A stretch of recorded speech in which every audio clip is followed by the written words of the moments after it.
He was convicted and put to death for murdering his children. But a hearing that could exonerate him of that crime got delayed today. Cameron Todd Willingham was executed in 2004 for the 1991 murders of his 3 daughters by setting his house on fire with the girls inside. Since then, new evidence suggests he may have been wrongfully convicted, and that evidence was supposed to be heard in court.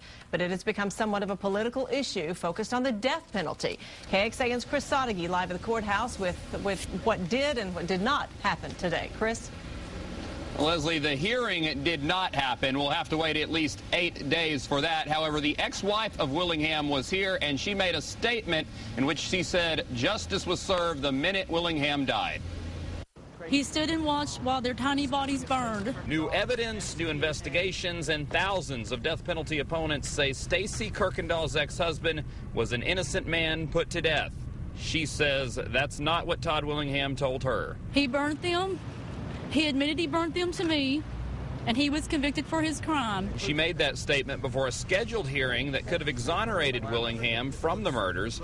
But attorney Gerald Goldstein, who's representing the Willingham family, says Kirkendall is better served making her statement before a judge. Mr. Willingham's prosecutor has said she's given enough stories that it calls into question anything she might have. Again, we'd like this to be heard inside the courthouse instead of on the courthouse steps. But now that day will have to wait after Navarro County District Attorney Lau Thompson filed a motion to have Judge Charles Baird taken off the case that's challenging the conviction handed down by Thompson's county.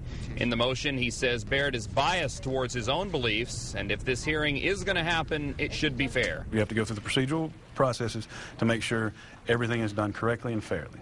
Because if it's not, then none of this means anything. A letter from the governor's office to Baird also says that the hearing is an improper attack on the final judgment against Willingham, a statement Baird addressed in front of everyone in the courtroom. These were pretty much exactly the same proceedings that we engaged in on behalf of Mr. Tim Cole that the governor later recognized and who was posthumously pardoned by the governor.